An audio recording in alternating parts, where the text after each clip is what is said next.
Lacey Mosteller, along with several officials from Fairview Township, York County, including Brandon Freestat, the Emergency Management Coordinator, Eric Hawkins, the Fire Chief, and Lieutenant James Boyles with Fairview Township Police Department. Today we're here to provide an update on some information regarding the ongoing water recovery operation that has been taking place since approximately 5 p.m. on Saturday, August 10th of this year, along the Yellow Breeches Creek, just a short distance away from where we stand here today. At this point, we want to provide some information about how our agencies are involved in this operation from the Fish and Boat Commission standpoint. Typically, the Fish and Boat Commission becomes involved in the investigation of boating accidents and boating fatalities once we have a confirmed victim of a fatality involving recreational boating. At this time, there is an active recovery mission that's occurring as they search for a juvenile kayaker who went missing at approximately 5 o'clock on Saturday afternoon. At which time, we hope very soon that this recovery mission concludes and we can bring some closure to not only the first responders that are on that scene that have been giving their time for days at this point, of course, the family and the community that is mourning this situation. Then that investigation will be turned over to our Bureau of Law Enforcement to investigate, at which time we may be able to provide additional details pending further investigation. As a recap,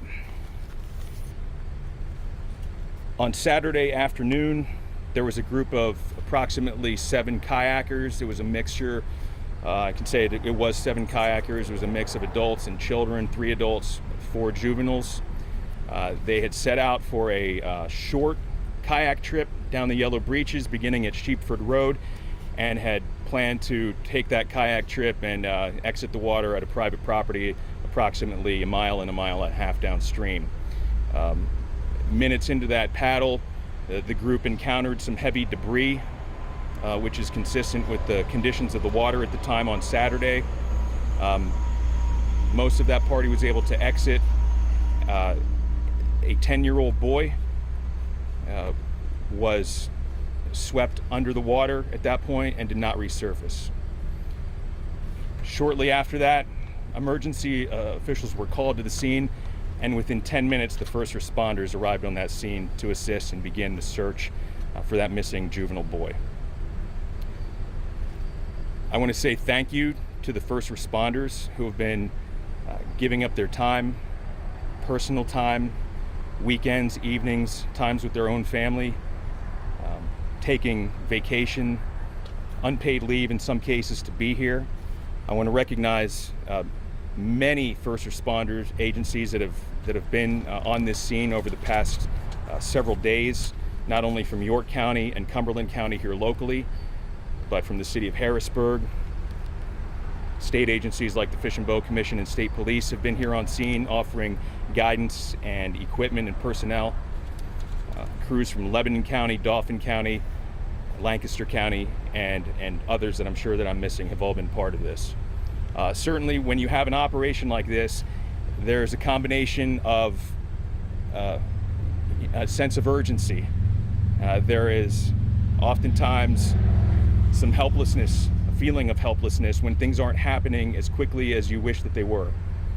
But that's what makes these folks so valuable within our communities, is that they're able to put those emotions aside. They're able to put their head down, continue the work, and continue the job until it's done. So I just want to once again say thank you to everyone who's given their time so far to continue in this operation. We will be taking some questions, but at this time I want to turn things over to Brandon Freestat, Emergency Management Coordinator with Fairview Township, to give an update on the ongoing rescue recovery operation. Good afternoon, everybody. My name is Brandon Freestat. I am the Emergency Management Coordinator for Fairview Township. Just a quick recap on some information that you just received. At approximately 5 p.m. on August 10th, the fire department was requested from both York County and Cumberland County to conduct a water rescue search for a missing kayaker. We have had units on location from our department and mutual aid departments from 5 p.m. until dusk that day, 8 p.m. until dusk every day since then, and we are still out there currently working. At this time, we are being assisted by a total of, I believe it's 6 counties in the surrounding area.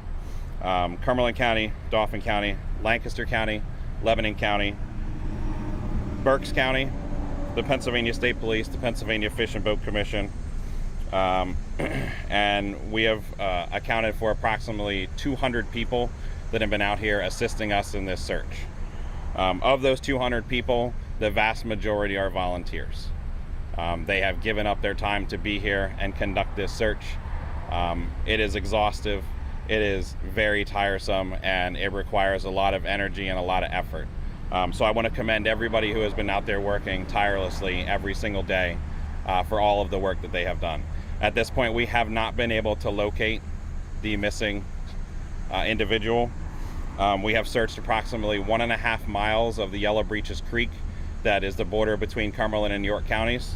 At this time today, we are extensively searching and clearing a debris field just upstream of the dam at the end of Limekiln Road and Slate Hill Road, which is the border between Cumberland County and York County. That debris field is very extensive. It is very labor intensive. We have people that are currently on the water, on the side banks of the water, and downstream as well, checking every piece of debris, that comes down through the water as well as that's being removed from the water. Again, very labor intensive.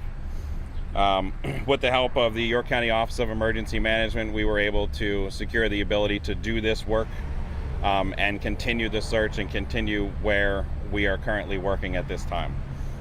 We have also received a tremendous amount of support from the community, both in the form of donations of water and food, as well as the support of folks who live in the area who have offered the ability to volunteer their time to continue to help us search. At this time, we do not need or want any additional volunteers from the community to assist. We would like to continue to reiterate to avoid the area where we are searching, which consists of that 1.5 mile stretch of the Yellow Breeches from where the incident occurred down to the dam where we're currently working right now. In addition to that, we have 2 road closures that have been ongoing since 8 o'clock this morning. That includes Limekiln Road from Spangler's Mill Road to the Cumberland County line, and Slate Hill Road from I believe it's Argyle or Argus Street over in Cumberland County. So we would ask the public to continue to avoid that area. For commuters who go through the area and use that bridge as a normal means of transportation, that road will be closed for the rest of the day today. We anticipate continuing to work until about 7 p.m. today, barring any kind of major update or change. So we also would request that only official information being released by us, the Fairview Township Fire Department, the Fairview Township Police Department, and the PA Fish and Boat Commission be considered as official information in regard to this incident. At this time, I believe we're going to take a couple questions. If anybody has any questions about the actual response itself, if you could direct those at me, and about the incident, we will direct those to Mike. So the debris field, do you have a particular reason to believe that there might be something? So right now we have extensively searched that 1.5 mile stretch of the creek, and that is where the vast majority of everything that drifted down the creek has gone to. So the debris field consists mostly of pieces of trees, limbs, other debris that has floated and has been in the creek probably for some time. So we have to sift through all of it. And that is down. That is downstream from where the actual incident occurred, yes. Have you recovered any clothing, any garments, anything that may have been accompanying this 10-year-old? Anything out there that gives you hope where he may be? To the best part of my knowledge, we have not recovered anything at this time. We are still searching. Mike mentioned 7 kayakers. Were there 7 kayaks that we know of? Was everybody there on kayak? At this point, it's part of the investigation, but I can confirm that the person that we're looking for, the 10-year-old boy, was on a kayak by themselves. So members of the group, there was In other words, there wasn't a tandem kayak situation. He wasn't riding with another kayaker. The boy was on a kayak by himself at the time. Was he tossed into the water? How did he end up in the water? If you know? Yeah, at this point, it would be part of the investigation, but essentially, the victim was swept under the water after encountering some heavy debris and did not resurface. So what are the greatest challenges that you folks are now facing in terms of trying to recover the young man's body? I'll definitely refer that question to Brandon, but you had a question. Yeah, so somebody saw the 10-year-old boy get swept under. According to witness accounts from others in the party. And no one was able to then grab him, like no one knew. Within seconds he was gone under the water. Correct. There was an initial attempt by others in the party to locate that individual, and they were unable to, at which time emergency responders were called. Brandon, is there any level of confidence that the juvenile will be found within the pile of trees that we saw? And is there a concern that the height of the water on that day may have put the debris and anything else into a different part of the creek? So I can't speculate on any amount of certainty whether or not that is the area that we are focused on right now.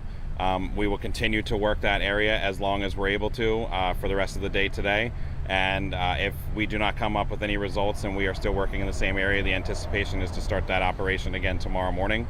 At this point, I can't tell you exactly how high the water was at that location at the time when the incident occurred. I can't tell you exactly how much debris was moving, how fast the water was moving. Anything about that was not something that we were looking at the time. We were more focused on the search for the child at the time. Can you give us any indication of the level of experience that this young kayaker had? I have no way to give that information at this time, no. Did you have something? Yeah, I was going to ask, you had said at one point that most of the kayakers had gone out by that point, right? It wasn't a large stretch that they were going. Most had exited by that point. So do we know if he was by himself fully, or if there's one other person with him? Go ahead. Sure. To clarify, the group was floating down the creek together as a group. They all encountered some debris, at which time everyone attempted to exit the water. Most of the party was able to do that, except for one individual who was swept under. You folks have talked about the emotional drain on the volunteers and the searchers over this long 4 to 5 day parade. Can you talk a little bit about that and their commitment to finding this young man? Well, I think I mentioned it a bit earlier, but the dedication of these individuals that have been on the scene is incredible. The first responders in our communities truly are the best people among us. They are dedicated to this, and they, as much as they're doing a job right now and attempting to, recover this, and let's say put an end to this operation for the sake of everyone who's concerned about it, from the family to the community to those folks themselves. There's a physical toll that's taken on someone who's working in conditions in a creek setting with current and sun, sometimes sun beating down on you for hours with little shade. The physical toll is there. The mental toll is also there. I mentioned before that there's a sense of pride in the work and knowing that what you're doing is to bring resolution to someone, to help someone else out. That's why these people do these jobs. But there's also a sense of, we wish this were coming together sooner. We wish there was something we could do to make this happen so that we could all move on to the next stage. And at this point, that's when they have to find that. That's what makes them special, and that's what makes our first responders so brave and so dedicated to the job, is that they continue to work through that physical toll and through that emotional toll. Can you tell Talk us about how the anything? families doing. Only a brief opportunity to speak with them, but I would say devastated is the obvious word that I think anyone can relate to in a situation like this. You were talking about the family of the young man. Correct. Has his age 10 years old, has that played into the emotional impact on you folks? At this point, I just wanted to clear up some misinformation that had been reported regarding the age and the gender of the individual that's missing, just to confirm that it's a 10-year-old boy. And as I was saying, has that impacted, when you think about a 10-year-old boy, it's a little boy. I think any of us can can consider how that would impact a family. And we're all thinking about them, and anyone who has children can certainly relate to the loss that they're experiencing right now and think to themselves that that's probably got to be about the worst thing you could encounter. How are they receiving help? How are they receiving help right now? Obviously, you all are searching for the 10-year-old boy, which is, you know, a lot for everybody involved. But how are they receiving, you know, additional support, especially for the young kids who are also there on that kayaking trip? At this point, I was beyond our comments so far. I was just asked that you respect the privacy of the family, and it's not within our ability to share any more information about the personal nature of the family circumstances. Brandon, if I may ask, how long do you anticipate the removal of the debris?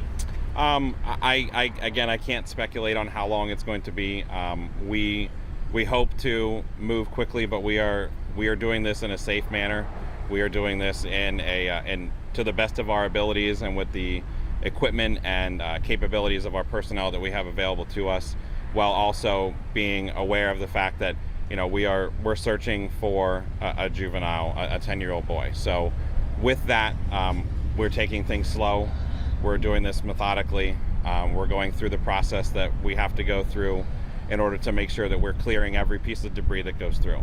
And depending upon how fast that occurs and how entangled some of that debris gets really would dictate the time. I can't tell you specifically how long it's going to be. With the small dam right nearby where this debris is there a safety concern for the people that are removing this debris? Absolutely. Our the folks who are both on scene and who have been on scene at various points throughout the course of this incident are highly trained individuals.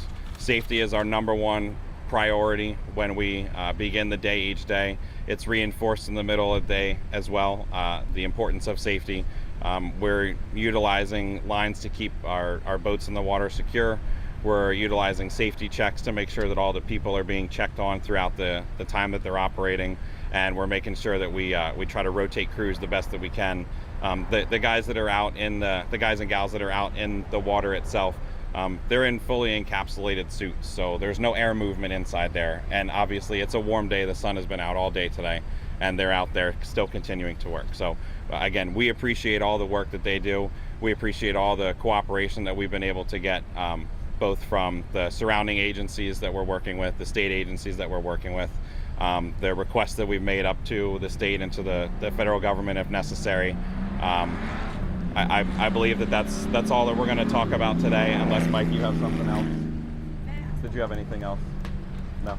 Just one Yes. more thing. I know that you're not able to share that much detail, too many details about the boy. Mhm. But was the boy local? Like, are these people all locals, or are they coming and visiting? Are they Cumberland County? Are they York County families? So at this point, there's the only information I would say is that they're not from the immediate area. Say not. From this immediate area, meaning they don't live in this particular township. So we'll just leave it to that. But the family is from Pennsylvania. Thank you. And just one more time, you said 7 people. I just missed the breakdown you gave. It was how many adults and how many children? Is that It was 3 adults and 4 children. Thank you all very much. We appreciate it. We will provide additional updates when they become available. Thank you. Did you say that the search had continued through 7 o'clock tonight? 7 o'clock tonight. Yep.